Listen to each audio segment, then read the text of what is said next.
All right, I want to go ahead and talk about the college football playoff rankings. And I'm going to do it off the cuff because I just want to give my own kind of natural reactions to what happened. So the first thing, let's go ahead and tackle is the big controversy, and that is SMU getting in and Alabama being left out. And I'll be fully honest. Last night, Saturday night, I was fully expecting, after watching my Ducks win the Big Ten and hearing about SMU losing, I was fully prepared for Alabama to be put in the playoff over SMU. So when this happened, where SMU did get into the playoff bracket, I was shocked. I was actually shocked. I was like, wow, they actually did do it. Now, I've seen all the reactions. I've seen the reactions by all the Alabama fans and the SEC fans screaming about how the committee de-emphasized strength of schedule. They de-emphasized out-of-conference games. We're not going to schedule any more tougher out-of-conference games. You've got the Alabama AD being community noted even. It's wild. Here's the thing. That's not, I don't understand necessarily, and people are trying to call anyone who doesn't seem to understand this as stupid because, we can't risk losing a game out of conference when our conference is so tough. Fair enough. Oh, okay. This is the same type of thing that was happening to the Pac-12 all the time, and everybody always used it against the Pac-12. The Pac-12 leader would lose some game near the end of the season, and it'd be used against them. Anyway, I digress. The problem is, and I think the committee, based on the words of Ward Manuel, is they were trying to respect the strength of schedule.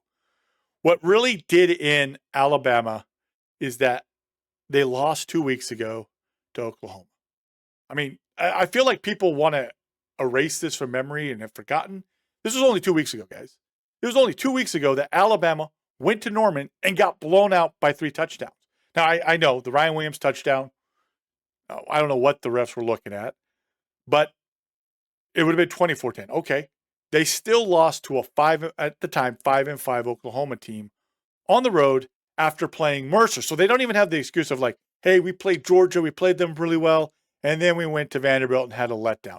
Which you could excuse. Having coached at the collegiate level and working around young men, I've seen that happen where they play up for a game and then the next game you're like, what the heck's going on?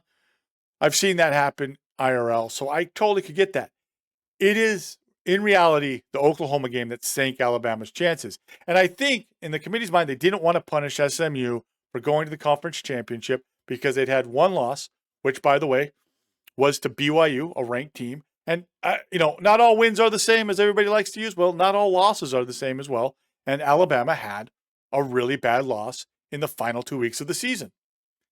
And that's what I think really did keep them out. If Wisconsin had been a ranked team, they might have actually gotten in as well with their 9-3 record, because then you could have said, well, we have 4-1. They've really done well. They did well against against the Big 12 team. Hey, it's not Big 12, Big 10 team. We got to put them in.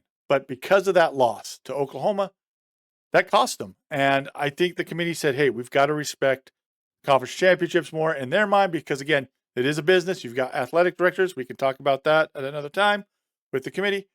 They just didn't want to, in their minds, lessen the impact of the conference championship, not wanting teams to avoid trying to play in the conference championship as the season was winding down. So that's, I think, what happened there, and that's the problem with it all. I think they still respect strength of schedule. I think the hard part was, and even Kirk Herbstreit said it, it's hard to get over what happened 2 weeks ago in Norman. And so because of what Alabama had done in season, I think that's why they were the first team out, because they were being respected for what they had done, but that loss did affect them to keep them out of the playoff, and they didn't want to punish SMU. You can agree, disagree, but that's how I took it. What are my thoughts? I think they got it right in the sense, because you do want to have teams playing in conference championships. You want teams to try and get to the conference championship game. I know it sucks because of Clemson. Clemson being the ACC champion, who got blown out by 31 points against Georgia at the start of the season. And by the way, here's the other thing as well. Just another thing about the Alabama loss.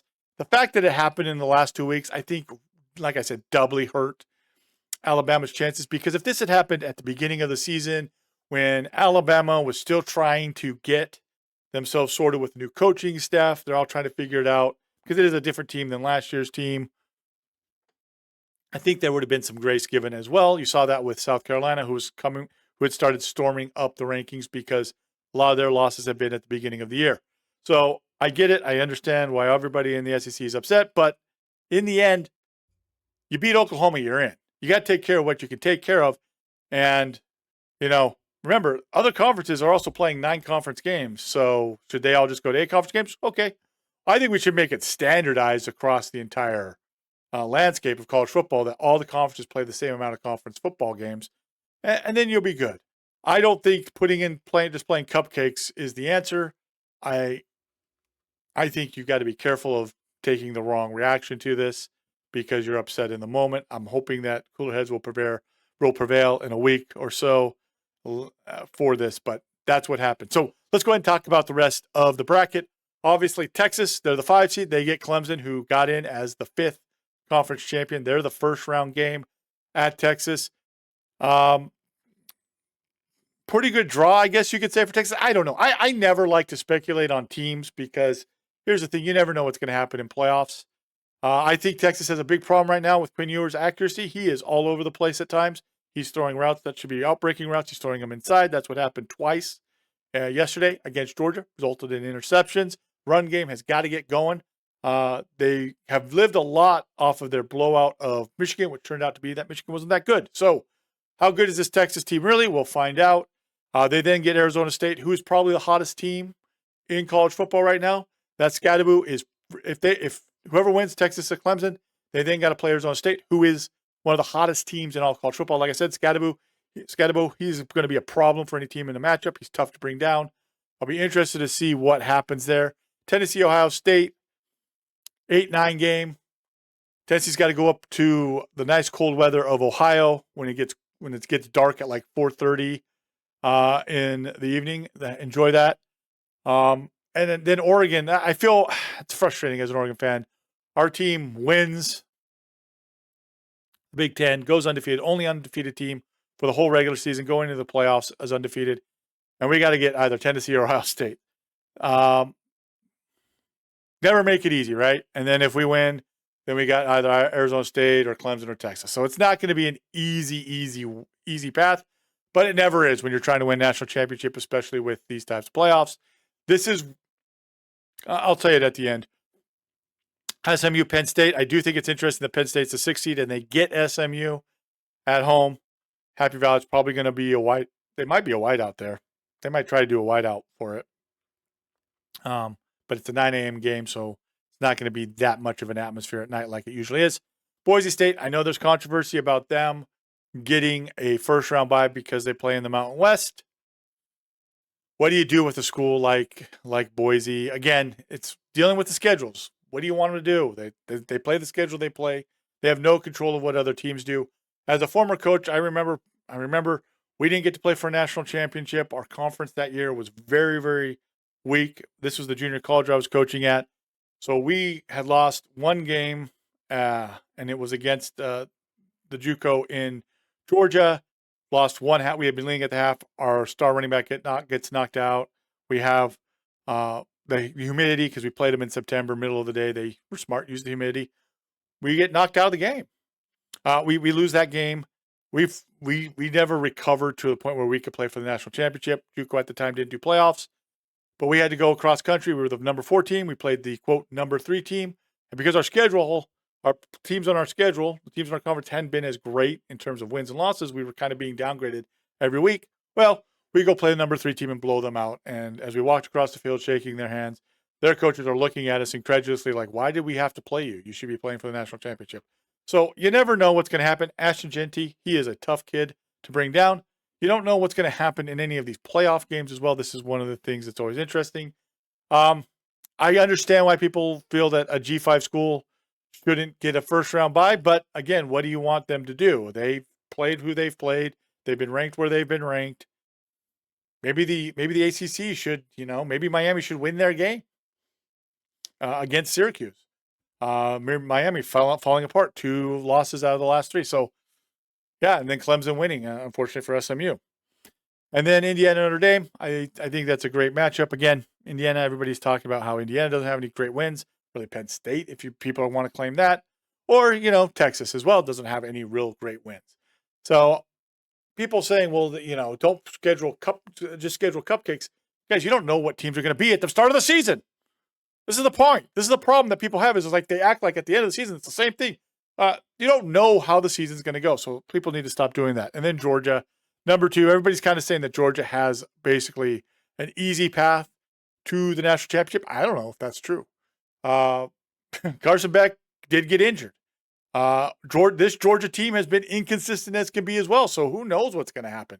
And by the way, guys, remember, you have these first round games, then you have the quarterfinals. You don't know what's going to be happening. You don't know what injuries are going to occur. I mean, this is a very interesting season. This is what I want to bring up is you got to look at what is going to be happening with the depth of these teams. This is where the depth is going to come into play. So while Oregon may be undefeated, what happens if they get in? If you have Dalen Gabriel get injured in the quarterfinal, right? Like I just put that mojo out there, so that's awful for me to do that. But I'm just saying you don't know what's going to happen. So anybody who's like looking at these brackets going, well, they've got an easy path and they've got an easy path. You don't know what's going to happen. Now, I get it. Everybody's talking about how it's unfair to Oregon to be rewarded with either Tennessee or Ohio State.